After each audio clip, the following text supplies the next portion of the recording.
Man, how's it going? Hey, can they hear me? Okay. All right. Like I said, please raise your hand if you have a question with a button.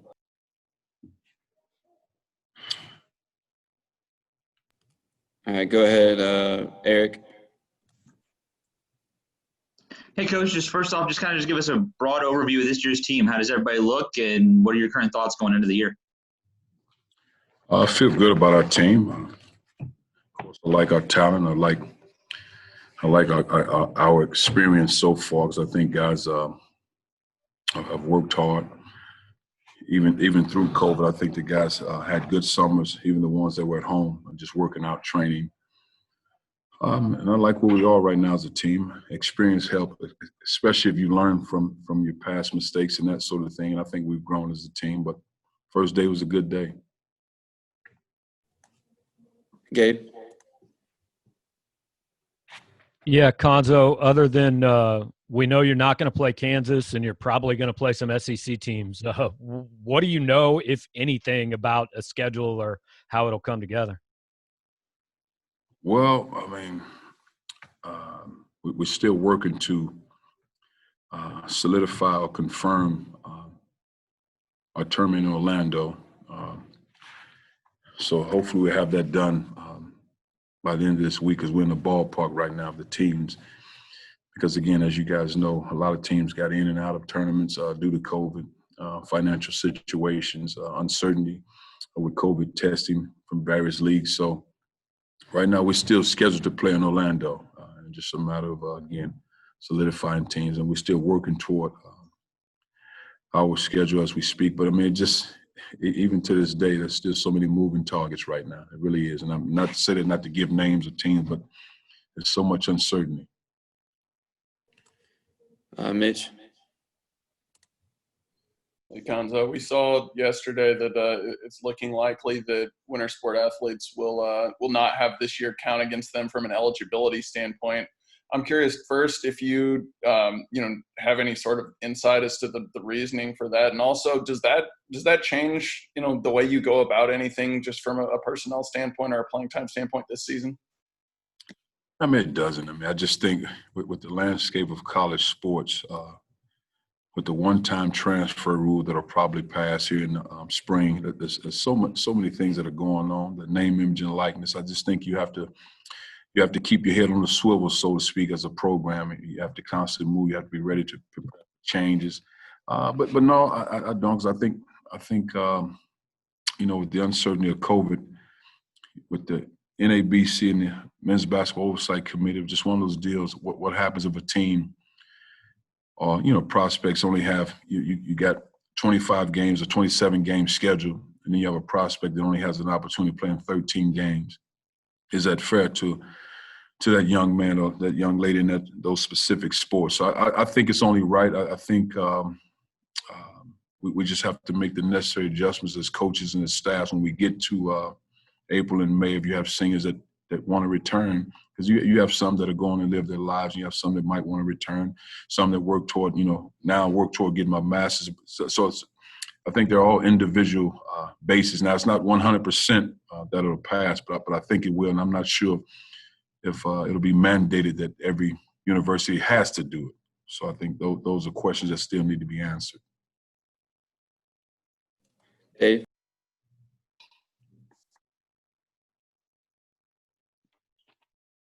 How's the health of this team, and has COVID impacted the guys at all? I mean, has anybody had it and gotten over it? Well, we've had guys that had it. I guess respectfully saying without giving names. So we've certainly had guys that had it. But right now we're practicing and we're healthy and we're well as we speak today. So again, it's just I would imagine as we get into the season, it'll happen. The scary part, if you will, I mean, COVID is already scary within itself. But when you're competing and you're playing at a high level, and all of a sudden you lose 1 or 2, 3 key guys, and it puts you back, 14 plus days.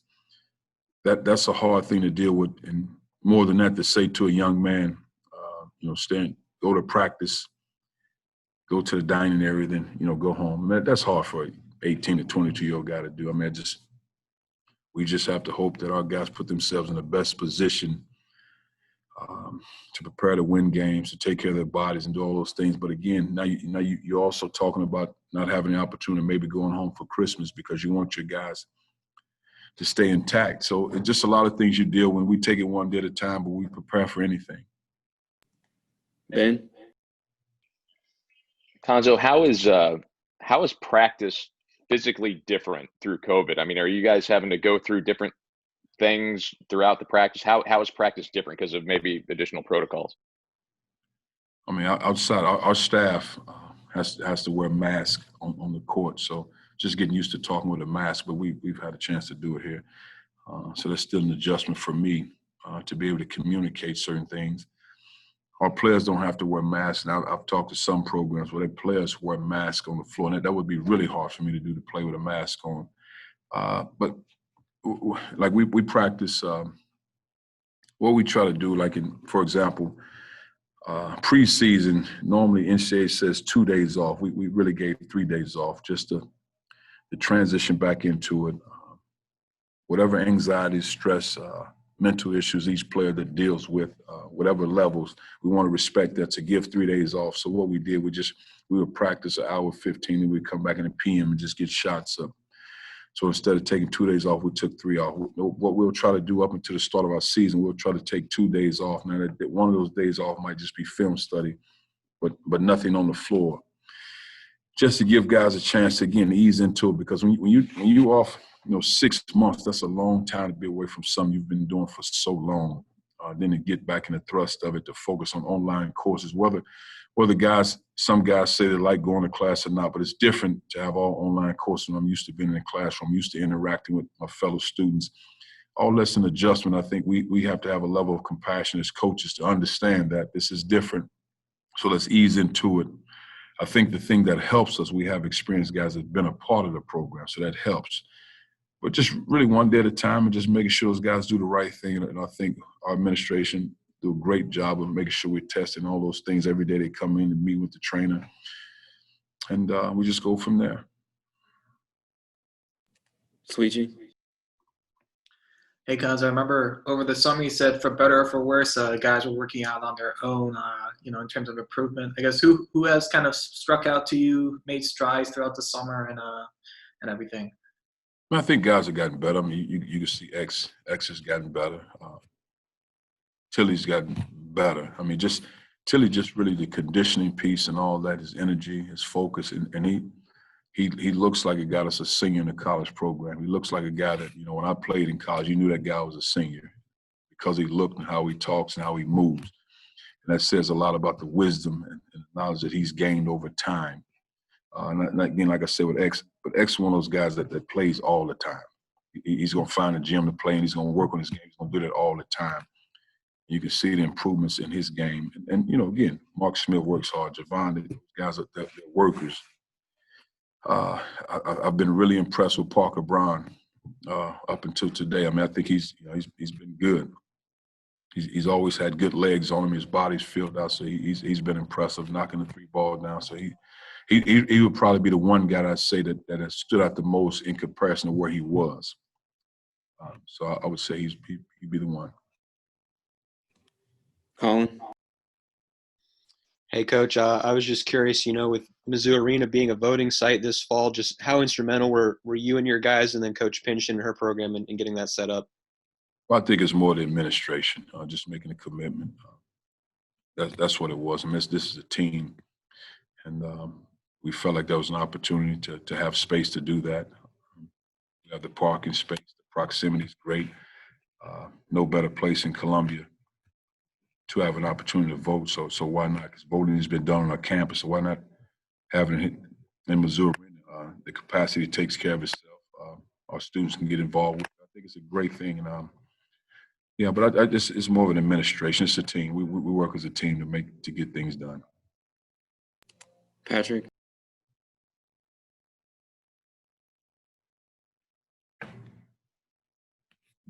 Obviously, as your first year as a coach at Missouri, you had the opportunity to see Michael Porter Jr. really rehabbing. What was it like to watch him have so much success in the bubble this year after all the adversity he went through? Not really surprised with his ability to score the ball, because he could score it. I mean, you saw it on the grassroots circuit, how he scored the ball. I've been around, guys like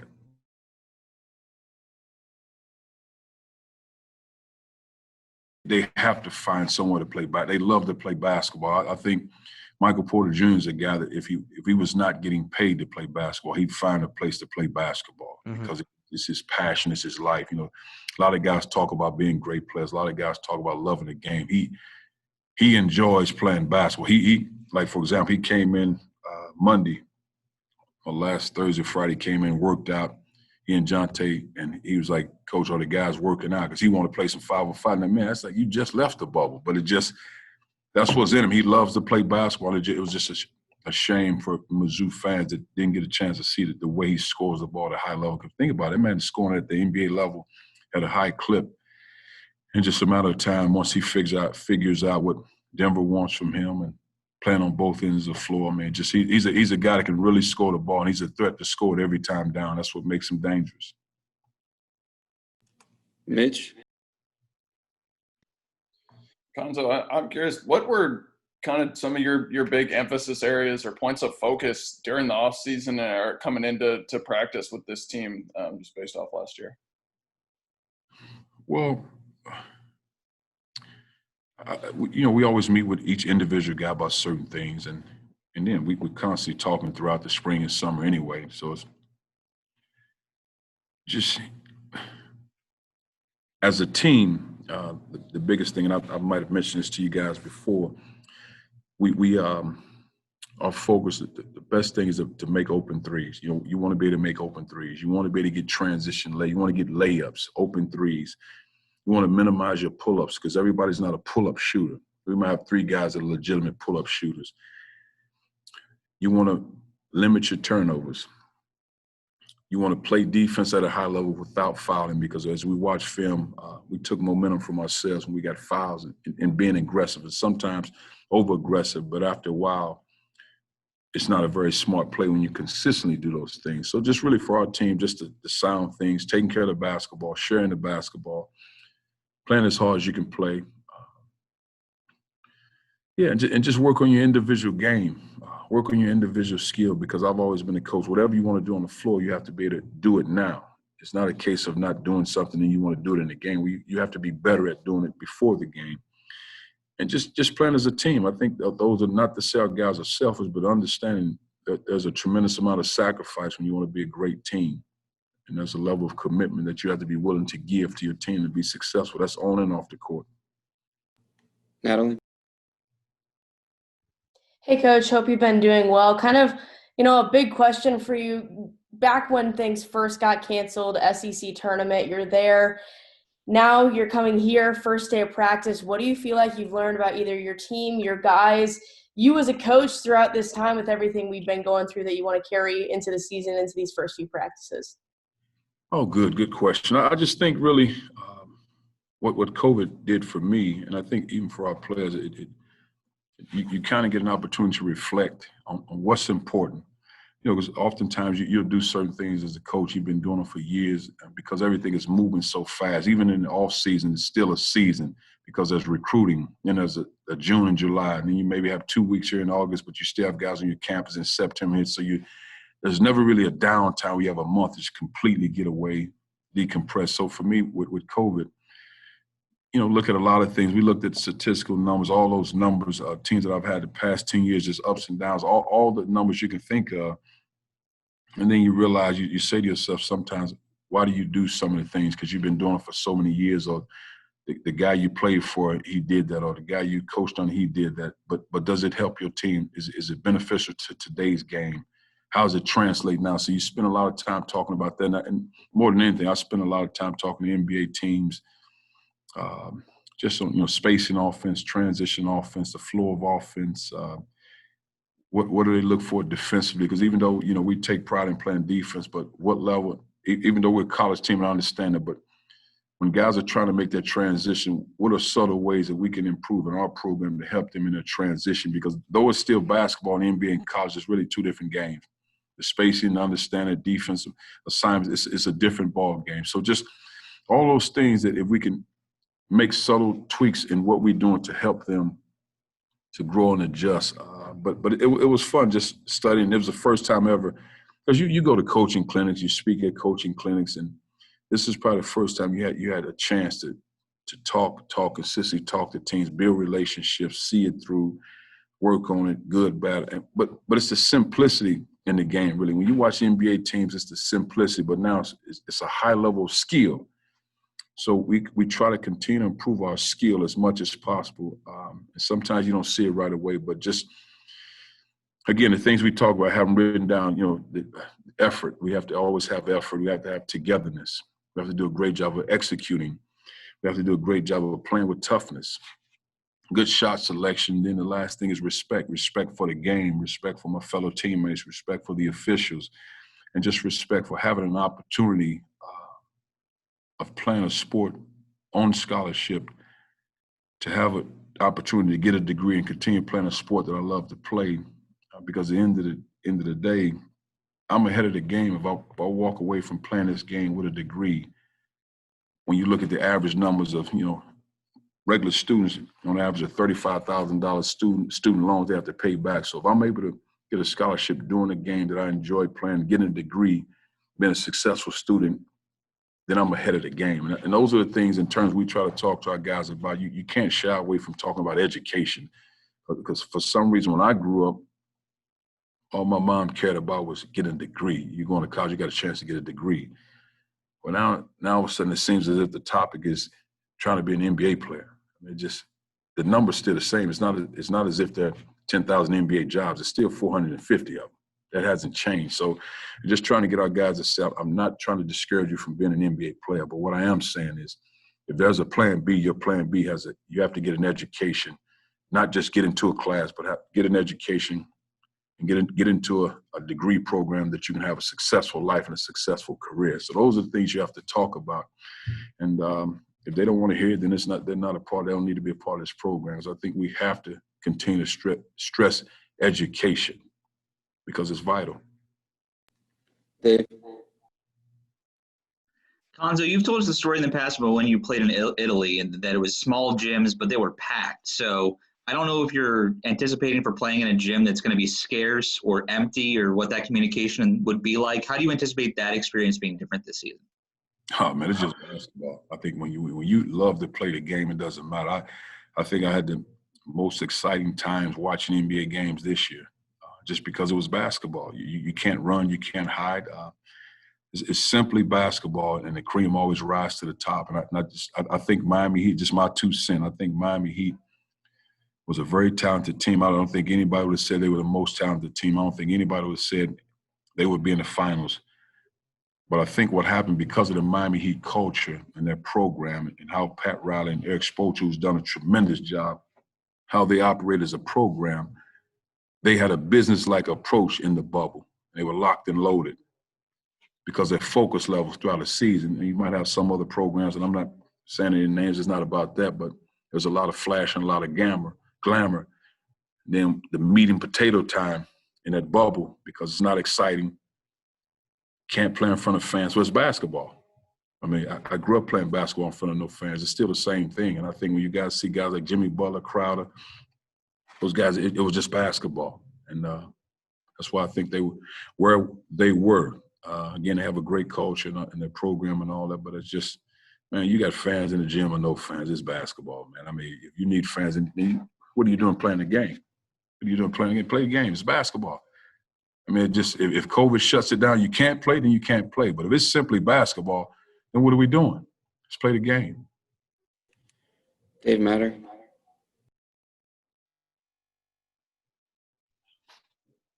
Cuonzo, the addition of Drew Buggs, how can that impact the roles of your guys in your backcourt?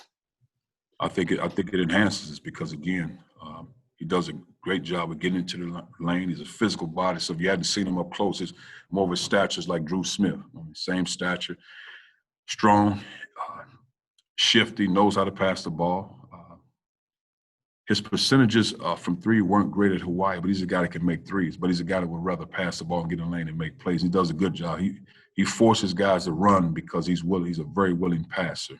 And none like X and Drew, scoring is probably the second or third thing on his list. X and Drew are probably guys that are more built to score it like that.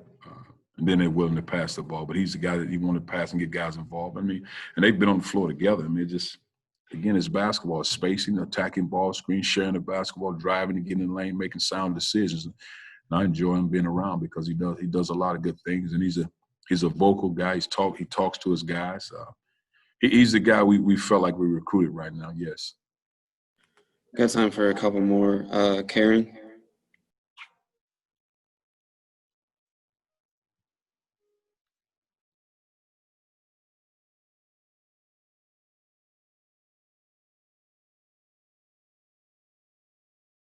Karen, you're muted if you're asking something. Oh, there we go. Can you hear me now, Coach? Hello? Hello, hello? Can you hear me okay, guys? Oh, okay, sorry, Coach. Coach, your gut feeling, right down to the rawness in your heart, do you feel it's safe to play college basketball now in this COVID environment? Man, Karen, why would you do me like that? Because I care about you. Well, if you care about me, it's a tough question. I think if we could play the game where there's no students on campus and our players, if they can live in the arena, go right to the dorm, back to the arena, I think that's the safest way. I think you look at our football program, I think we have to cancel a game because of Vandy's team. Those are real issues, and I don't know how we can ask 18 and 22-year-old young men and women to say, go to the arena and stay in the dorm. That's not the normal interaction of a college experience. I mean, on a Saturday, Friday, Saturday night, we're hanging out. That's what I'm used to, and that's normal. That's my college experience. You know, it's extremely tough, Karen. You know, we can talk we can talk all day long, but I just think it's a hard thing to do. It's so much uncertainty. I think it's unfair without question because what happened, nobody would play the same level of games. So there's so much inconsistency. So how do you pick, 65, 69 teams for an 68 teams for an NCAA tournament? How do you do that? I don't know how you do with so much inconsistency. It's a hard deal. It really is. I mean, if we were in a bubble, which I don't think a bubble would be good for our guys because just the mental stress. Just hearing from the NBA teams, the stress of it. Now, they pulled it off and it was great, but just the anxiety, the stress, and being in that environment could be tough for young men and women. So, Karen, you got me on that one. I know I went around the track 3 or 4 times, but that's a tough one. So is that your biggest challenge then this year? No question. It's just because, again, I'm a father first. That's first and foremost. And I'm concerned with the well-being. That's why we didn't bring our guys back in June and July, because I didn't feel comfortable with it. I really didn't. And I still don't feel comfortable with it, but it's what we have to do. One of our players said, Coach, I don't want to play. I respect this decision because I care about their safety and well-being first and foremost. But here we are right now, and we will take one day at a time. All right, last question because we got to get rolling to the players. Gabe? Cuonzo, you mentioned your team's experience earlier. Is that – I know it's important every year, but in a year like this where practice and everything's been so limited, do you think that's a little more valuable to have guys who have been in your system, have been around each other? I think so. Guys that are hungry. But like I said to those guys, you gain experience over time. That's just because you're older. Doesn't mean you experience, but I think our guys are experienced and they're battle tested. They've seen a lot, they've been through a lot, just in injuries alone and making adjustments. So they've seen it all. So in a lot of ways, though they hadn't experienced COVID, they've experienced, bumps in the road in the program, making adjustments, dealing with a guy going down. How do you do that? So they've seen that part. And I think they're resilient enough to whatever the next thing is, we'll do that. We don't have guys that complain and make excuses. We play the hand that we're dealt and we let the chips fall where they may. Thanks, Coach. Thank you. Karen, I'll get you next time on that one.